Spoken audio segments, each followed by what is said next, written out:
Good morning. Hi, Sky. Hi, Mark. I see some people popping back on. Good morning. Hi, Sandy. We're all getting settled here in the Buddha Hall. We'll get started in just a moment.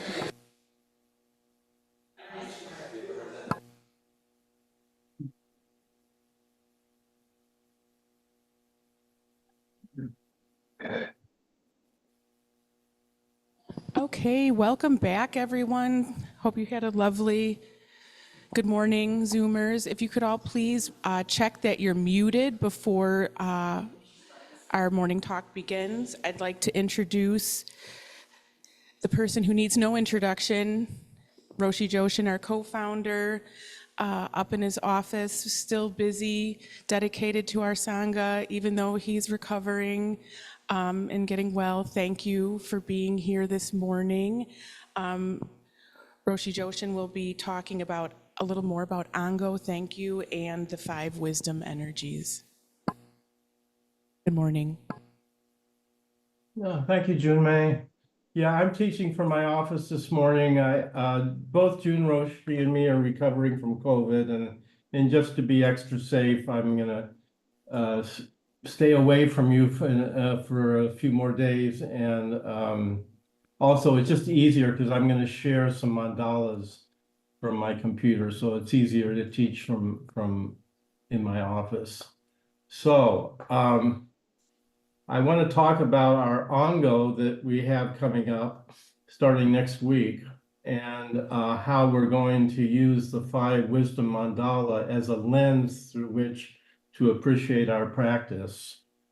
Our slogan for this Ongo is commitment is our compass. Aiken Roshi used to say, everything follows from your intention.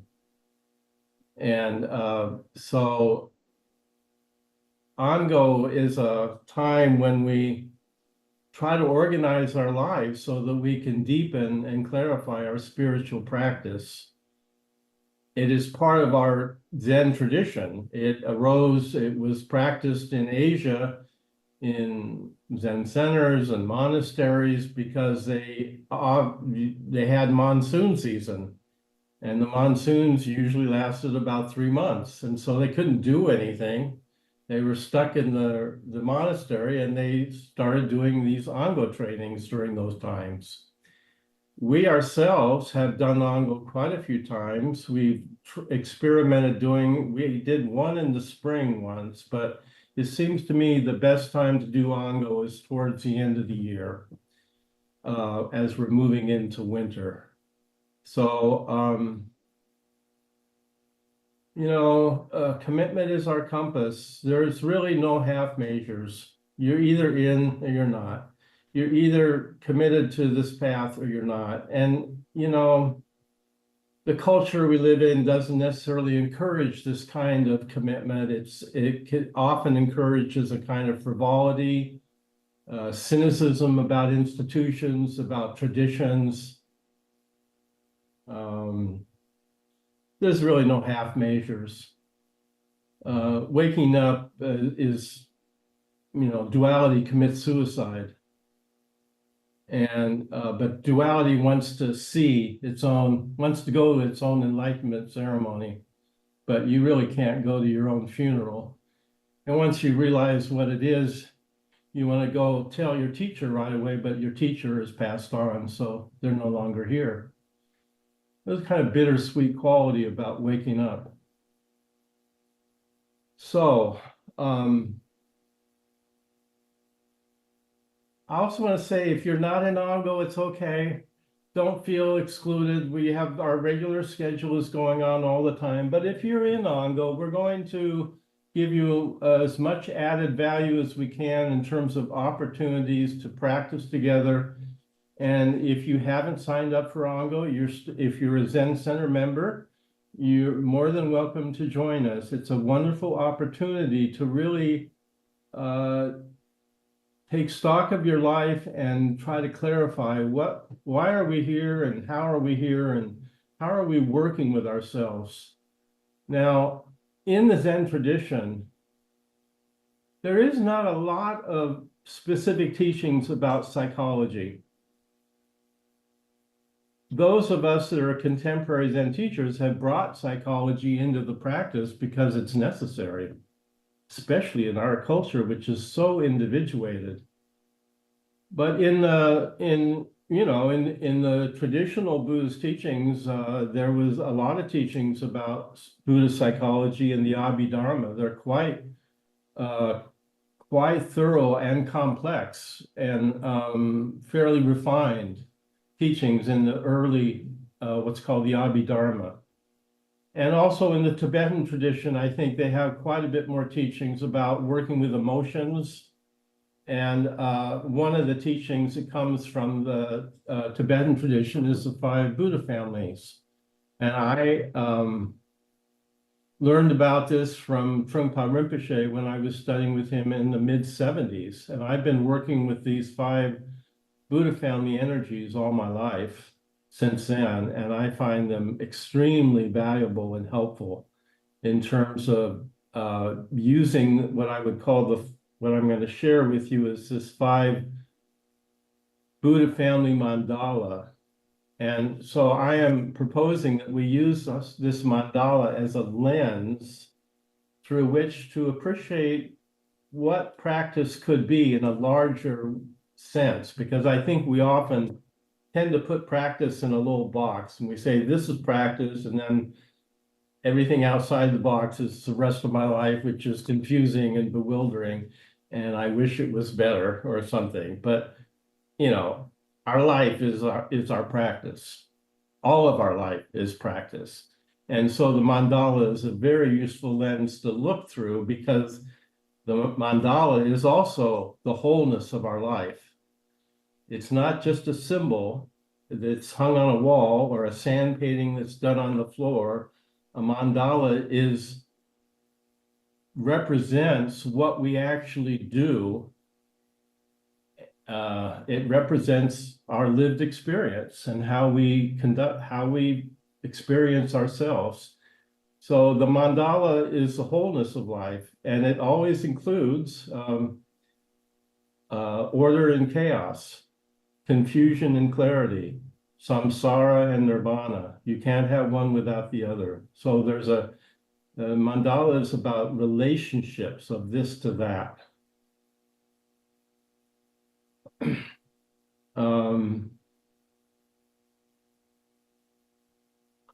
So during the Ango, I'm going to be teaching using the 5 Buddha families and the Yogacara teachings that come from Vasubandhu, who created 30 verses, which will be our reference. And there's also another excellent book of 50 verses written by Thich Nhat Hanh.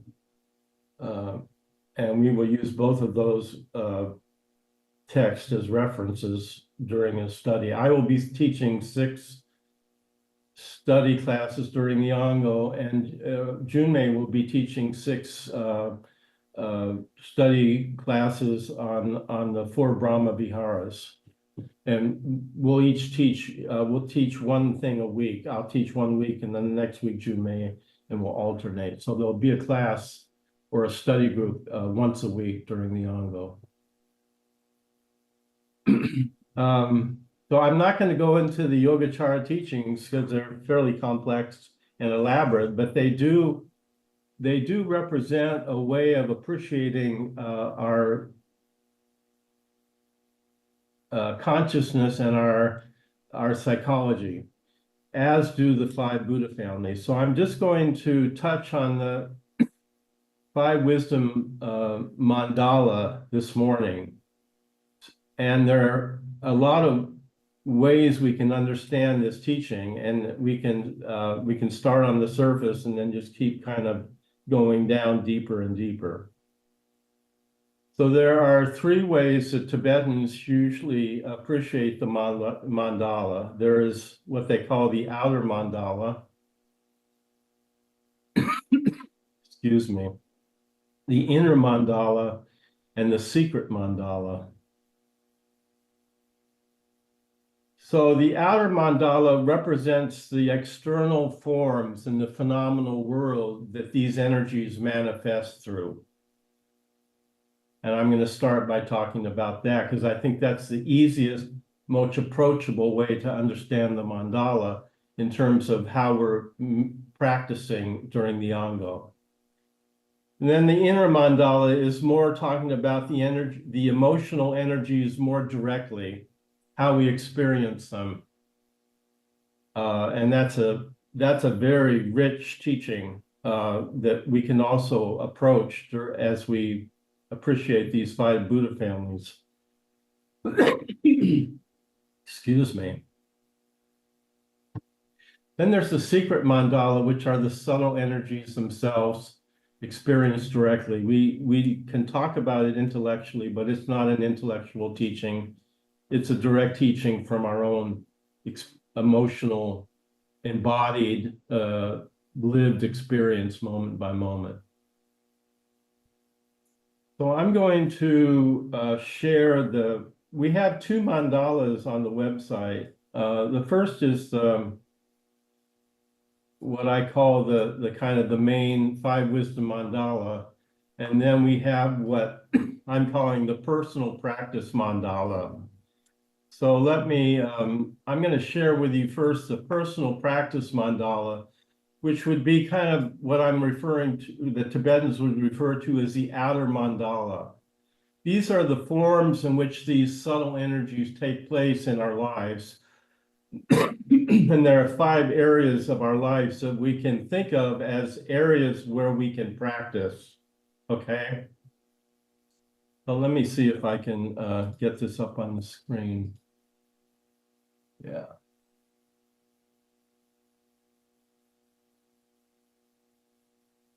Are you all seeing this mandala? Yes, we are. Okay. So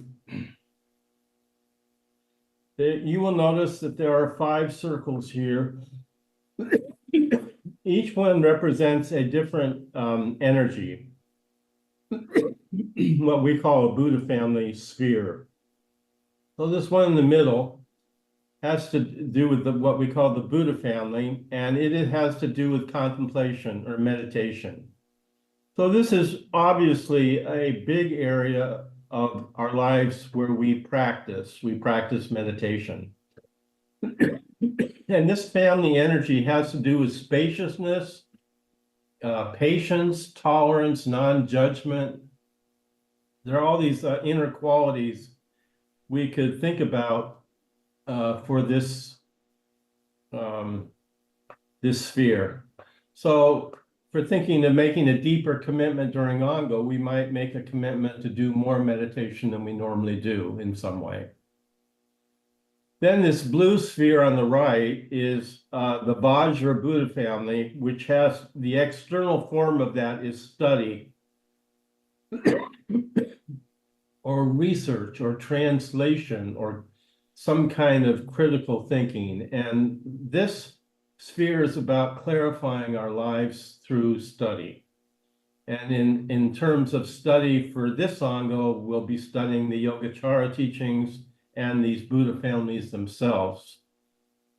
But you might want to make a commitment to study something on your own that really interests you during the Anga and go down that rabbit hole and really get into something that you can sink your teeth into and really learn something about the Dharma, most hopefully.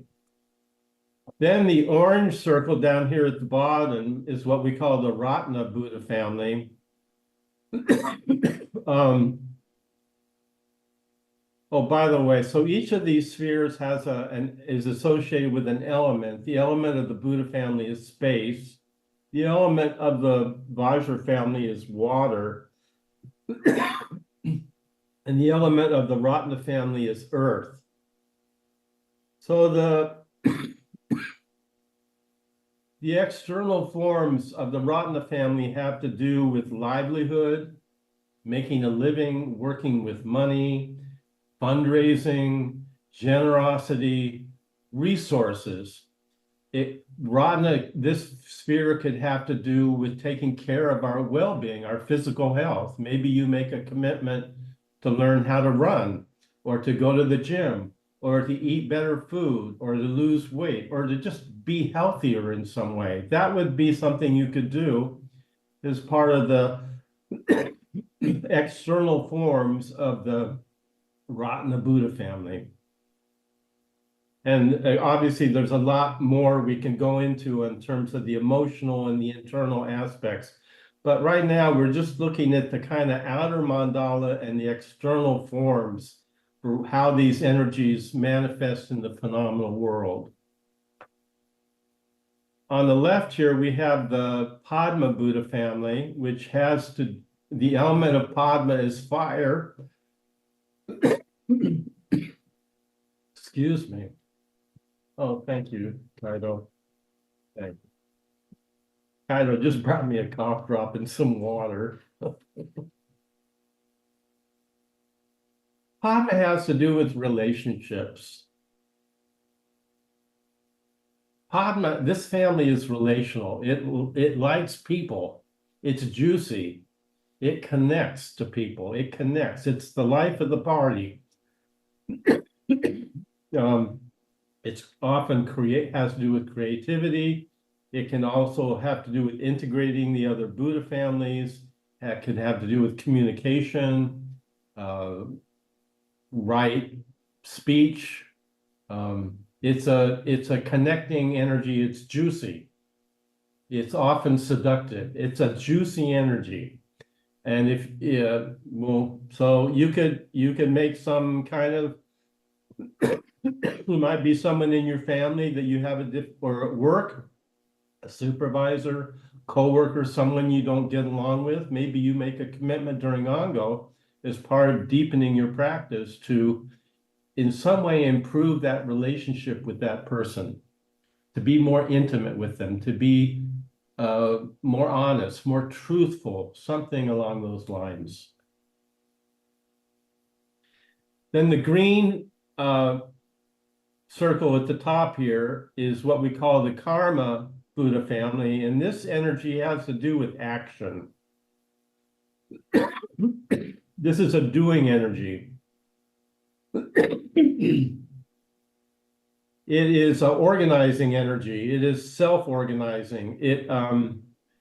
We often speak of this sphere as having to do with social action. So maybe you want to make a commitment to go out and advocate for something politically during the Ongo. Maybe that would be part of your practice, is to be engaged with some nonprofit or a political, some aspect of politics that's going on during the election. We could say this has to do with stewardship, stewarding something in the world. It's an organizing energy. Maybe you have a basement in your house, which is one of those scary basements you don't like to go down into because you just throw everything down there. So maybe part of your practice would be to clean up the basement during Ongo, to bring some order to it. That would be karma energy. So you can see, I'm going to stop sharing now, that we can look at this Buddha family in all kinds of really interesting ways. And what I've just given you is just a kind of the outer view of the mandala in terms of the external forms. I've done this first because I think that's the most accessible way into the mandala. And you could think of using all of these 5 or 1 or 2 of them, or whichever ones resonate with you as places where you will increase your commitment to deepen your practice in that particular sphere. Are there any questions about that so far before I go further? I'm going to keep going down into the more towards the emotional energies as I continue. But any questions about this so far? Not here in the Buddha Hall. Roshi, what are the 2 books that you said you'll be working from? The 2 books? I'll be sharing those with those of you in the Ongo through emails, and we'll have a module on our online site where you can get all the resource material.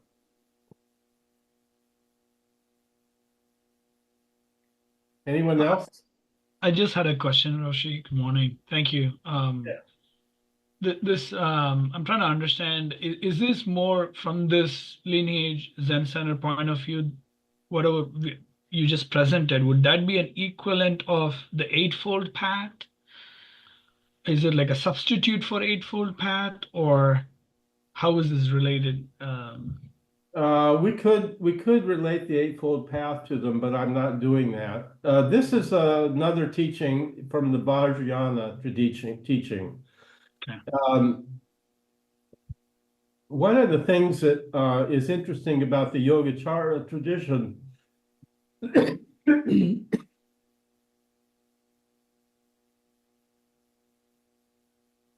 as taught by Vasubandhu is he was a person that was really wanting to integrate the early Buddhist teachings with the later Mahayana teachings because they were separate. And so he was trying in the 30 verses that we will study by Vasubandhu during the Ongo, he's trying to integrate the early teachings of the Abhidharma mostly with the later teachings of the Mahayana. So you could say, yes, the Yogacara is trying to integrate all of the early Buddhist teachings, including the Eightfold Path, with the later teachings of the Mahayana and the Bodhisattva path. Okay. Now, the five Buddha families are another teaching that developed through the Tibetan Vajrayana tradition in the Himalayas in northern India. And I think they were influenced by the Bon tradition, a shamanistic tradition. And Vajrayana is about dealing with energies directly. It's not an intellectual teaching. It's about working with emotions directly and transmuting those emotions into wisdom.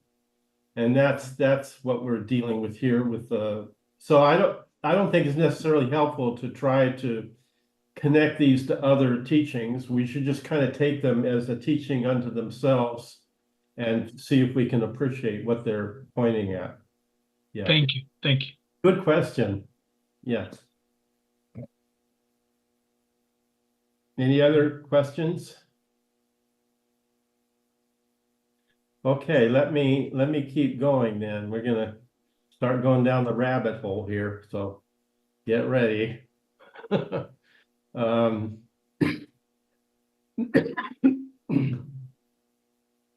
I think sometimes we don't think of emotions as having to do with our practice.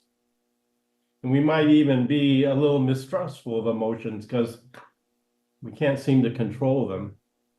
So we think practice is somehow being removed from emotions and being what we think is being objective or, I don't know, level-headed, reasonable, and removed from the irrational, unpredictable possibilities that come up with emotions. And it turns out that if we really start to explore our own experience directly, we will find that our afflictions are always connected with emotions. And afflictions are the ways that we create suffering. We all create confusion because we don't experience the pure texture of the emotion directly. We experience some fractured, the light doesn't go through the prism clearly. It gets fractured through our own confusion, through our own delusion, through our own emotions that are not clearly experienced. And the teaching in the five Buddha families is that if we please excuse me, I'm just coughing all the time. I can't help it. That's why I'm up in my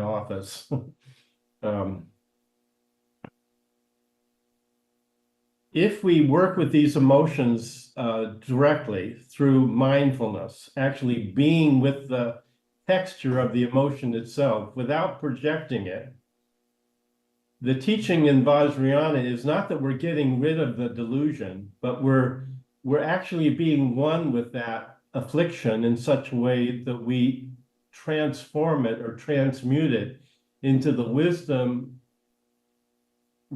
energy of that particular Buddha family sphere. So there are 5 negative emotions, we could say, that are associated with each of these families. So I'm going to share with you another. Let's see. Am I still sharing the screen? I'm not, am I? Okay, good. Oh, you're not. Okay. I'm going to share another mandala here.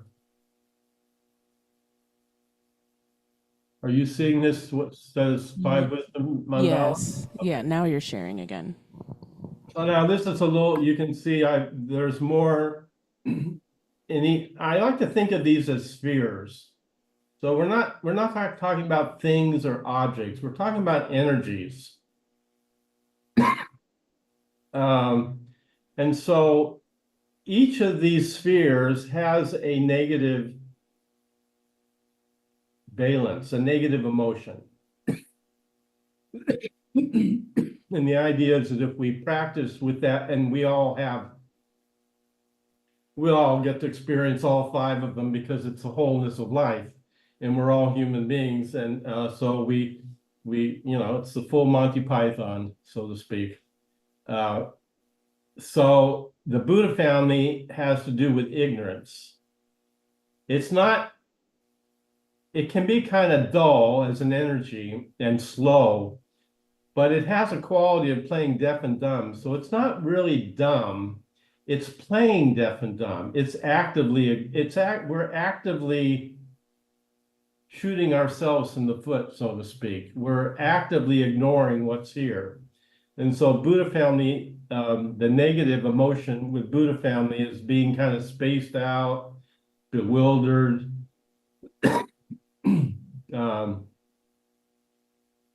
kind of out of it, just not all here, And then I'll come back and I'll talk about how these get transmuted into the particular wisdoms. So first, as you know, a lot of in the early teachings of Buddhism, like the 12 Nidanas, ignorance is the first affliction. So ignorance usually has to be there for the other afflictions to manifest. So ignorance is kind of at the root of our karma, of our karmic suffering. Then the karma family, the blue, has to do with the emotion of anger. So we all know what anger is. There's no one that doesn't know what the emotion of anger is, and it can be really destructive. The emotion of the Ratna family, the orange sphere, is pride. And that pride manifests as arrogance, wanting to do things myself. I don't need anyone else's help, not trusting others. It's a kind of claustrophobic energy when it's in the negative form of pride. The negative emotion of the Padma, red sphere, has to do with attachment and passion. It is such a charismatic, juicy energy that it can seduce just for the sake of seduction, which is always going to create suffering. So that's the passion and attachment are the emotions of the Padma family. And then the green karma family at the top has to do with jealousy and speediness, getting busy. Now, one way that I think it's very helpful to think about all these families is if you look at the central Buddha family sphere, the wisdom of the Buddha family sphere is all-encompassing wisdom. It has this aspect of being really spacious and non-dual, non-judgmental, very tolerant, very patient, and accommodating all the other families. Now, one way to think about the afflictions of these other families is they're all a kind of strategy which is reacting to the spaciousness of the wisdom energy of the Buddha family.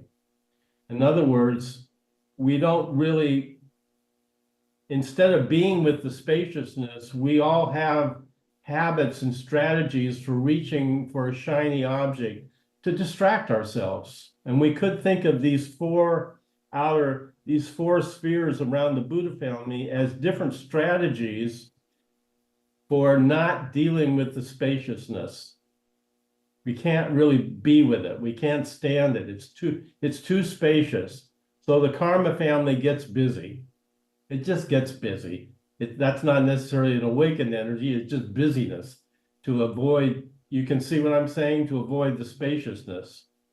It goes and, goes shopping, goes do something, just anything to avoid the spaciousness.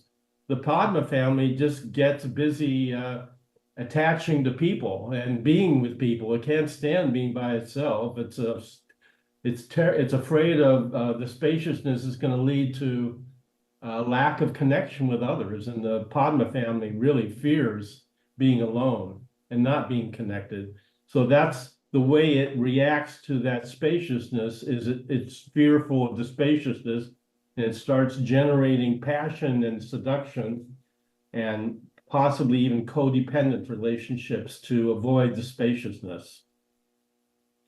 The Vajra family also reacts to the spaciousness, feels threatened by the spaciousness, and in feeling threatened gets angry, starts bullying and getting aggressive to overcome, to kind of push through the spaciousness because it can't really be with the spaciousness. Yeah. And then the Ratna family starts to just fill up space. The Ratna family is a very big energy, and it can, in its wisdom aspect, it can be very motherly and nurturing and rich and fertile and earthy.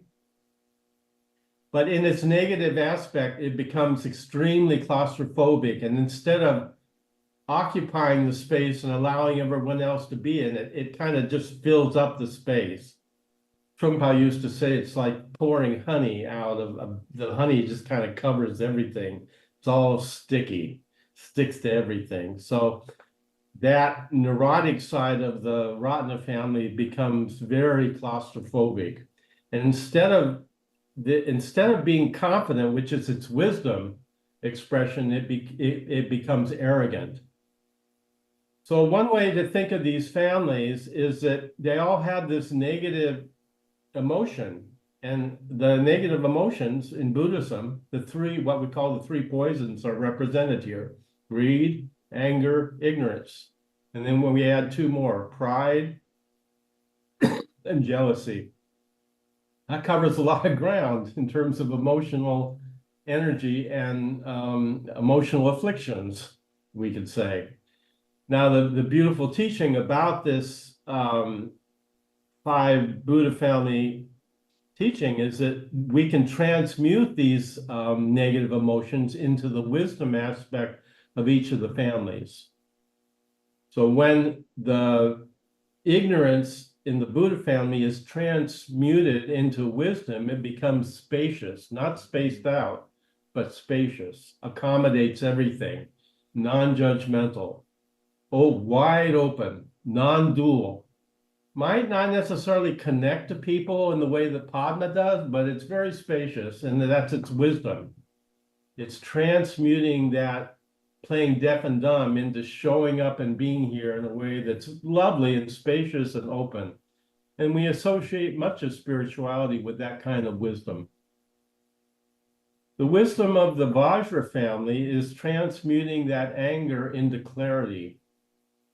And we call this a mirror-like wisdom. When that wisdom in the Vajra family functions, it's like still water. It reflects everything without bias. It's really crystal clear. So the Vajra family has to do with precision, It leaves no stone unturned. It is extremely intelligent and bright and cutting. And instead of cutting through anger, it cuts through prajna wisdom. It cuts for the sake of wisdom. And it leaves no stone unturned. Vajra is a very aggressive energy.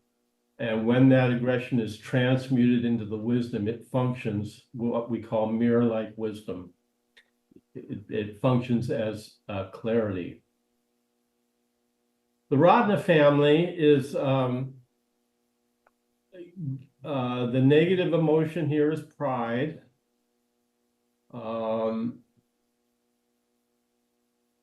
It's kind of ironic that the Ratna family, its experience and fear of the spaciousness is that it fears it's unsubstantial in some way. That's its reaction to the spaciousness. The spaciousness brings up in the Ratna family a fear of being unsubstantial. And often Ratna type folks that are in this family will actually compensate for this by getting large, physically being big or fat or overweight. They eat a lot of food to compensate, to feel more substantial. So the thing about, again, the beautiful quality about Ratna is when this arrogance and claustrophobia is transmuted into its particular wisdom, it's the wisdom of equanimity. It's the wisdom of it. It is able to be with anything with clarity and richness and generosity and largeness. It's a generous, large energy, and very nurturing too. So there's it's a beautiful way the arrogance gets transmuted into confidence and earthy, grounded. The element here is earth, so it's very grounded and rich. It's fertile.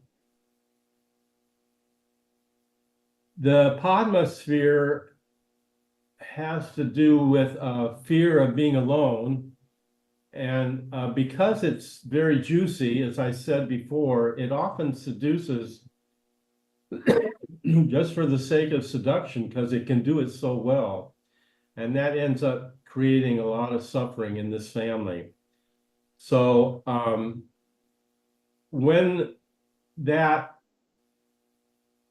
attachment is transmuted into the wisdom, we call it discriminating wisdom. This wisdom is very clear about people. It can judge people's character very clearly. It connects to people. It likes people. It's very skillful in communicating with people. And now the wisdom, instead of seducing for the sake of seduction, it seduces for the sake of communication, which is a very different intention altogether. So the Padma wisdom is a juicy, it brings energy and enthusiasm to relationships, juiciness, passion, liveliness, spontaneity, creativity, humor, joy, all the wonderful things we think of when we think of healthy relationships. The Karma family in the green sphere is somewhat like the Vajra family in that these are two families that are both aggressive. They have aggression, they have speed, but they're different. The Karma family is not like the Vajra family. Its element is air. We often speak of it as wind. So the Karma family can be very speedy, and that's part of its neurosis. It gets busy. And it kind of has eyes in the back of its head, a kind of paranoia and jealousy. And karma is always comparing this to that, always comparing. And when that neurosis gets transmuted into the wisdom, it gets transmuted into all-accomplishing action, self-fulfilling action. This wisdom is so efficient, it almost gets things done before it even starts to do it. And so people in this family are very very skillful in the world about organizing and getting things done. And when they are on the neurotic side, they just get speedy and busy and paranoid. And things don't work very well from that place. So I'm now talking about the inner mandala, right? The emotional aspect of these 5 spheres. And so I'm going to stop sharing this. So the other thing that I want to add to this, which is makes it even richer, is that we can appreciate all 5 spheres as part of our lives. We use them all. It's about the wholeness of life. But you will notice as I went through this, you probably resonated with 1 or 2, but not all of them. There's one that you might resonate with more than the others. And according to the Vajrayana teaching, we tend to have a primary Buddha family style that we're born with. We might have 2, but let's just stick with 1 for a moment. We are generally a little embarrassed about our own style. In other words, we're unconscious about it. It's invisible to us. It's not invisible to other people. Other people can see our stuff really clearly, but we don't necessarily see it. So we're a little embarrassed about our own style. It's like the first time you hear your voice on a recording, you feel kind of, oh, that's what I sound like? Oh, that's kind of embarrassing. I didn't know my voice was that mousy, or you see yourself in the video and you say, gee, I didn't know I looked that dorky with glasses on or something. You feel embarrassed about your own style. So this is very useful psychologically, because one of the teachings now of working with these families is you start to kind of own your own style, kind of get familiar with what you tend to do. You have certain habitual emotional energies that you fall back on as your base neurosis, so to speak.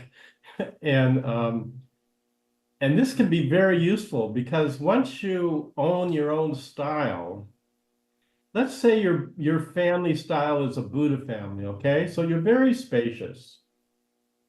And you meet a person that's in the Vajra family that's very angry and aggressive, and you see that person, you say, oh man, that person needs to sit more meditation. They need to chill out a little bit, they're too angry.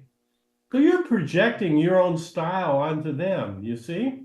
Because you don't really own your own style. If you're not conscious of it, then you're going to imagine everyone else needs to be kind of like you. Now, this is the interesting thing about this teaching is that enlightenment is not monolithic. It has 5 different energies through which it manifests in the world, and they're all different. Some are aggressive, some are spacious, some are seductive, some are juicy, some are grounded and earthy, some are organizing and efficient. Each family has a different quality.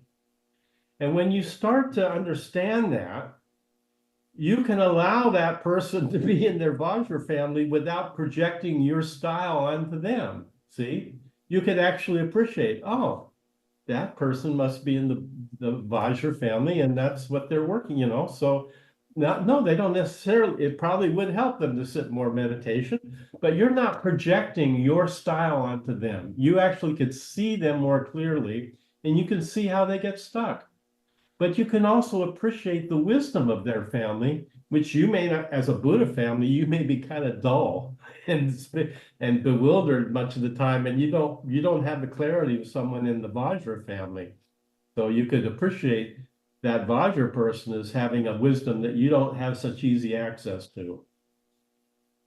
So one way to think about these families is we have a primary family, usually, or 2. And then there's a family or 2 that we've kind of disowned, that we're really not very familiar with them. We're kind of threatened by that family energy, and we just tend to ignore it. Well, the idea of practice now, of practicing with the 5 wisdom mandalas, is we're actually starting to kind of see where our patterns are, where we are kind of our habitual patterns fall, and then we're starting to see that we can actually use some of these other energies. We might not use them as well as someone from that family, but we could use them. So if, for instance, we have the fence in the backyard of the Zen Center is, what do you call it? Hasn't been painted for it's deferred maintenance. It needs to be stained. So for us to go out and do that during Althouse can require that we generate some karma energy. We got to go out and do it. Can't just sit on our butts in the Buddha hall and be all, meditative and peaceful. We got to pick up a paint can, go out and mix the paint and paint it. That's karma energy. Got to go out and do it. Now, a karma person might not want to actually sit down in the Buddha hall and be quiet. They would probably love painting the fence because that's how they manifest their awakened richness, so to speak. So you start to appreciate that these 5 energies, and I'm speaking about it intellectually, but we get them in the body. We get them directly through practicing with our own moment by moment experience. And you start to see that practices could be much larger and richer when I start to think of it through the lens of all 5 energies as being part of my life. Some of them I'll do better than others, but I need all 5 to have a well-rounded practice. So I'm going to stop there and see, I've said a lot, and see if you have some questions about that. In fact, this is probably as far as we should go today. This is a lot. We have Chris here in the Buddha hall. Oh, Yeah. no. Ken. Okay, Ken here. Thank you, Roshi. This is fantastic. In terms of which family and wisdom resonates, my question is, as I'm going through it, I'm finding that each one resonates with me, but through a different one of the personas that I've had recently. And is there a way to kind of work through that and figure out which one is truly my Buddha nature essence, or which family is closest to that, or is it just a function of working through all of them and figuring that out? Yeah, I get this question. I almost always get this question when I do this teaching. People ask me, well, what is my Buddha family? How do I know what my Buddha family is? And I say, I'm not going to tell you. I can guess what I think your Buddha family is, but I'm not going to, it's up for you. It's for you to figure it out. And you figure it out by just working with these energies through practice. And you start to notice that some are easier than others. And if you can't figure it out, don't worry about it. Just enjoy working with these emotions in this way through the mandala, and see if you can see how they come up in your life and in relationship to other people, how they come up, and where do you get stuck? What are your patterns of affliction, emotional affliction, that come up in your life? And that'll give you a little bit of a clue about, I think it's very useful to think of the 4 families, other than the Buddha family, as kind of their emotional affliction is a fear of the spaciousness. But how do you reach for the shiny object when you're in that spacious place of the Buddha family energy? And that could give you a little bit of a clue about what your family energy might be. But I would not worry too much about what your family is. I would just approach this with some curiosity that it seems like a rich teaching, and I could learn something about my life by looking through this lens.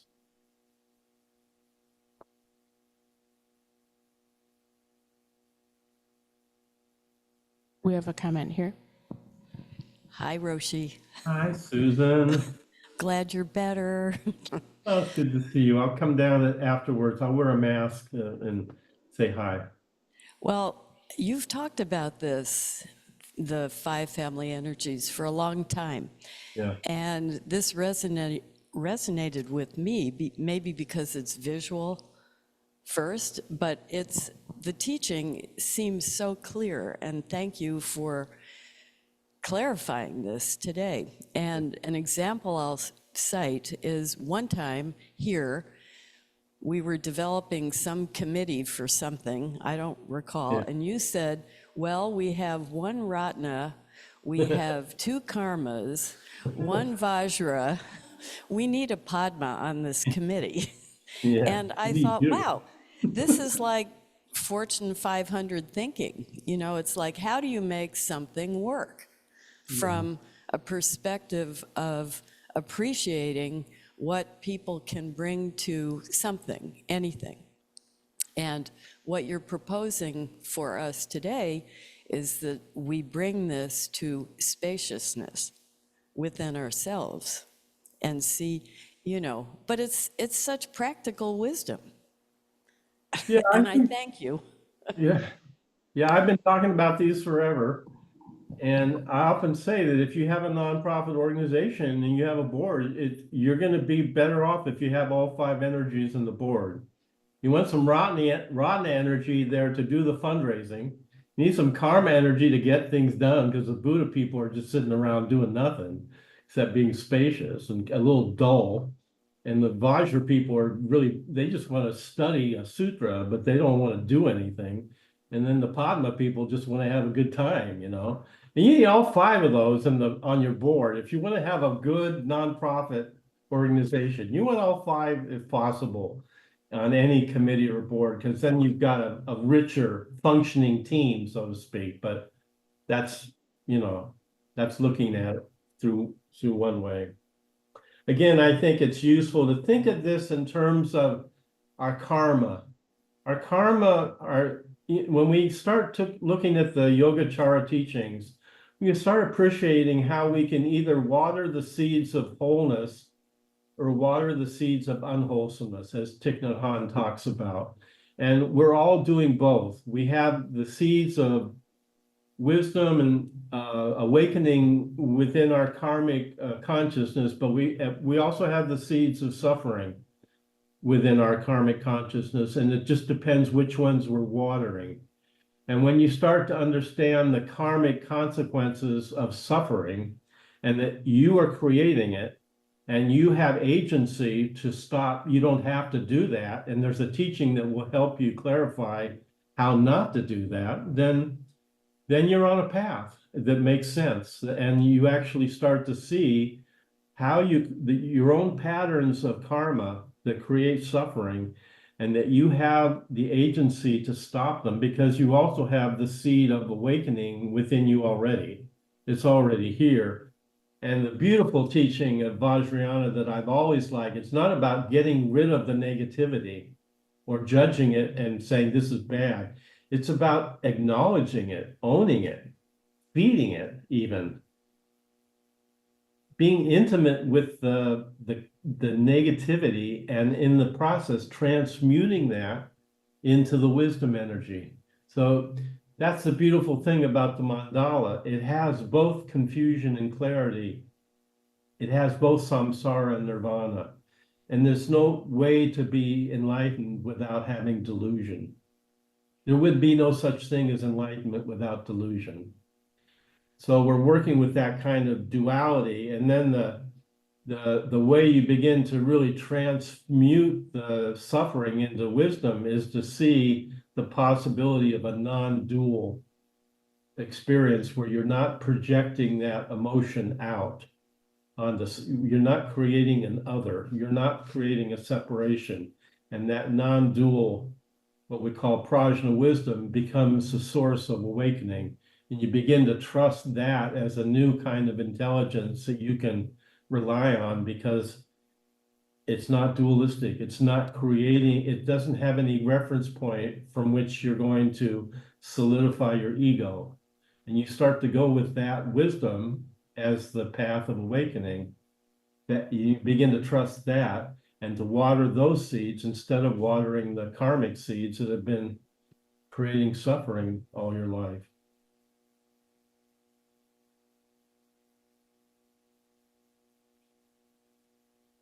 Buddha Hall. Hey, Robert, this is just a quick comment Yeah. from Chris. Yes. I'm so glad we recorded this This is, I hope we recorded this. It's such a rich teaching, really. Yeah. Thank you so much. I really appreciate it. I think there's a lot to learn from this, and I will be re-listening for sure. Yeah. I'll be talking about it throughout the ongo and the classes that I'm teaching, and I'll give you some reference books as well to look at if you want to. There's not a lot written about the 5 Buddha families. It's particularly good, but there are 4 or 5 books that I'll give you as reference for studying. I think the best way into the 5 Buddha families is to just get curious about it and start seeing how every aspect of your life is in that mandala. So you can get curious about that. When you're having a bad day and something's going off and you know you're just a little bit off balance, get curious about that. Instead of trying to get rid of it or judging it, just make that a point of practice so you could actually look at that and say, gee, this is a pattern I've had most of my life. This is how I react in this particular situation. I've done it before. And could I get curious about what is it that I'm doing? How am I creating this suffering? How am I avoiding being spacious in this situation? Or why am I judging myself or somebody else? So there's lots of, when we do the Gate of Sweet Nectar, when we are feeding the hungry ghosts, and we do that service every month, it's a very rich teaching in our lineage, in the White Plum lineage. We consider that Gate of Sweet Nectar one of our treasures. And we used to chant it at the Zen Center Los Angeles in the early days in Sino-Japanese. It was very beautiful in Japanese, but none of us understood what the service was about. And we're always asking Maezumi Roshi, what's this sutra mean, And he'd always say, oh, you Americans always want to know what everything means. Just chant the sutra, So we chant the sutra, and it was beautiful, but we didn't know what it meant. And then finally, Bernie convinced Maezumi Roshi to translate it with him. And Bernie translated it with Maezumi Roshi. And when we saw the translation, we were all just blown away. We just didn't, it was so rich. And so what we do in that service is we feed the hungry ghost. And who's the hungry ghost? Well, we're all hungry ghosts. Last time we were chanting it, a homeless guy came in and sat down right in the front of the Zen Center while we were doing the service. And he was homeless. And afterwards I went up to him, and he was all messed up, and he hadn't slept, and he needed money to get somewhere. We gave him money and sent him on his way. But it was interesting that he came in right when, because we're inviting the hungry ghosts to come in that service, and then we're going to feed them. And it's very practical teaching, because the first thing you feed a hungry ghost is, what do they need? They need food, they need a blanket, they need housing, they need something probably physical. But then the ultimate thing we feed them is we raise the Bodhi mind. That's what really feeds the suffering or heals the suffering. And in that service, that Bodhi mind manifests as the 5 Buddha family wisdom energies. And that service is about bringing up those 5 wisdom energies. So it's a Vajrayana teaching within a sutra that is chanted in Japan all the time. So it's very rich, and it's I'm just lucky that I heard it very early on from Trungpa, and have worked with it most of my life. And I find it very practical and a way into working with our emotional patterns. It's very helpful. I know we're almost at time here, Roshi, but we do have one more question online. Looks like a hand raised here. If you want to go ahead and unmute. Thank you. Oh, thank you, Roshi. Yeah, sorry. Yeah. I'll make it very quick. So should we think of the central Buddha energy, the spacious energy, as almost like a primary energy that we need to work on and have in order to work better with those other 4 negative energies in that process of transforming them? Well, yes and no. I think it's important not to say that any family is better than another. they're all part of the wholeness of life. We can't have the wholeness of life without all five. But it seems that in terms of I think it is useful.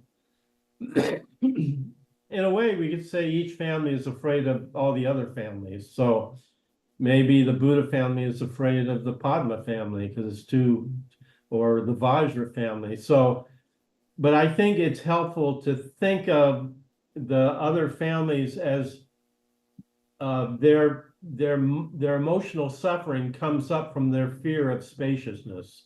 I think that is helpful, but that's not saying that the Buddha family is somehow better than any of the others or more important. It's just a way of kind of thinking about the relationships. But we could go much further there and talk about how Ratna might be afraid of karma, or karma's afraid of Padma, because, you know, so that's just one way into it that I think is helpful.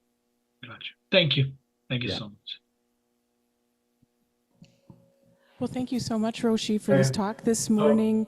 Those of you in person, please join us if you're able for kinship hour in the community room. Oh, Let me go just- ahead, Roshi. Yeah, I just want to make one last announcement. We have a lot of you have signed up for the Ango. I'm really looking forward to practicing together with you all. We will have the opening ceremony next Sunday. If you are here in the vicinity, try to come to the Zen Center so you can be in the procession for the opening. And we'll do that opening, and then we'll have another light discussion afterwards, because the opening ceremony won't be too long, but we're installing you all into the Ango. It's a kind of, these rituals are important. They're kind of markers about, you know, we're moving from one place to another, and the ritual is a kind of a marker of our moving into a sacred space of practice together. So it's very powerful, what we're doing here. And I'm really grateful to see, I think we have more than 20 people now that have signed up for Ango. So we will keep talking about the Buddha family energies during Ango and the Yogacara teachings of the 8 consciousnesses, which all are very practical teachings about working with our emotional habits, our afflictions. Okay. Again, thank you, Roshi. Rest up today. All the rest of you, please join us as you're able in the community room for our kinship hour. Thank you, Zoomers, for joining us. So lovely to see all your smiling faces. Be well, everyone. Bye.